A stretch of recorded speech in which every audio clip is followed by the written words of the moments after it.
La cinquième colonne de l'Amérique détruira la Russie. Amerikas fünfte Kolonne. La cinquième colonne de l'Amérique détruira la Russie. C'est le titre d'une conférence que l'économiste et journaliste américain Paul Craig Roberts aurait donnée s'il avait pu accepter l'invitation à la conférence économique de Saint-Pétersbourg en Russie. La présentation a été publiée sur le site web de Paul Craig Roberts le 25 mai 2018. Roberts a été sous-secrétaire du Trésor sous le gouvernement Reagan de 1981 à 1982.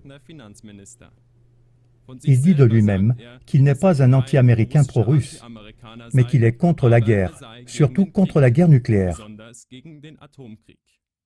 Cette émission a pour but de faire la lumière sur ce que l'Américain Paul Craig Roberts a voulu dire exactement avec sa déclaration concise « La cinquième colonne de l'Amérique détruira la Russie ».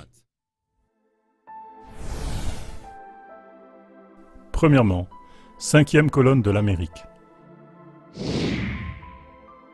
Ce terme vient de la guerre civile espagnole 1936-1939. L'un des chefs militaires du coup d'État militaire de l'époque contre le gouvernement de gauche élu à Madrid avait annoncé qu'il dirigerait 4 colonnes contre Madrid. Cependant, l'attaque serait lancée par la cinquième colonne, à savoir un groupe de combattants opérant dans l'ombre à Madrid pour soutenir le coup d'État militaire.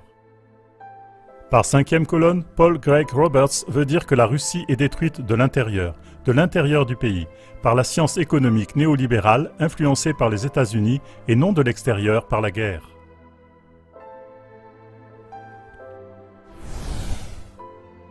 Deuxièmement, qu'est-ce que le néolibéralisme ? Selon Manfred Julius Müller, qui analyse les processus économiques mondiaux depuis plus de 30 ans, à l'origine, le néolibéralisme était compris comme une voie médiane entre le capitalisme et le socialisme. Contrairement au socialisme, le libéralisme s'appuyait uniquement sur les forces du marché. Dans les années 1930, cependant, il a été reconnu que cela conduirait inévitablement à un système de monopole, c'est-à-dire que le marché serait dominé par une seule entreprise ou un seul groupe d'entreprises. Müller appelle cela le capitalisme prédateur. Les producteurs nationaux sont forcés de concurrencer impitoyablement tous les pays à bas salaire du monde en réduisant les tarifs douaniers, ce qui conduit souvent à leur faillite et à l'abandon de leur entreprise. Selon Müller, presque tout ce qui est attribué à la doctrine néolibérale du salut comme positif est une nullité absolue. Troisièmement, comment, selon Paul Craig Roberts, la Russie a-t-elle été infiltrée par le néolibéralisme ? Après l'effondrement de l'Union soviétique en 1991, la Russie était dans le besoin et l'Amérique florissante avec sa main secourable était là. En réalité, cependant, cette main s'est emparée des ressources russes par le biais de la privatisation et a donné aux oligarques amis des États-Unis le contrôle de ces ressources. Pendant les années Helsinki, de 1991 à 1999, les économistes russes et la Banque centrale russe ont subi un lavage de cerveau de la part des économistes néolibéraux américains, qui leur ont fait adopter une façon de penser dans leur sens économique. Dès lors, on a cru que le développement économique de la Russie dépendait des investissements étrangers. Cette méconnaissance menace encore aujourd'hui la souveraineté de la Russie. Bien que Vladimir Poutine ait renversé une partie des privatisations de l'époque Helsinki et nationalisé l'industrie énergétique, il est toujours convaincu que le développement économique de la Russie dépend de son intégration dans l'économie occidentale.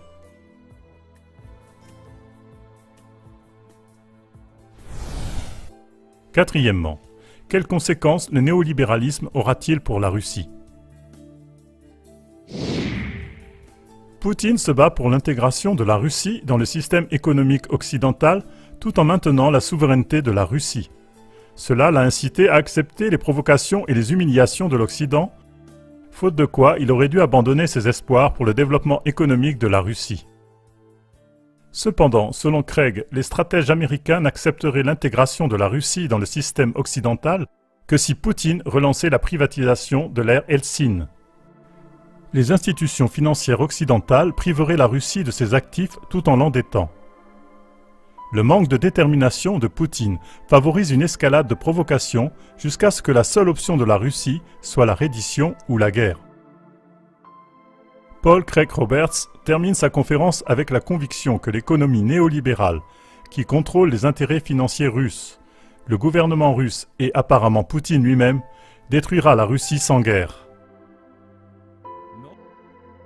Ce n'est encore qu'une supposition, que la Russie sera détruite par le néolibéralisme. Néanmoins, le comportement de Poutine doit maintenant être observé et évalué dans cette perspective.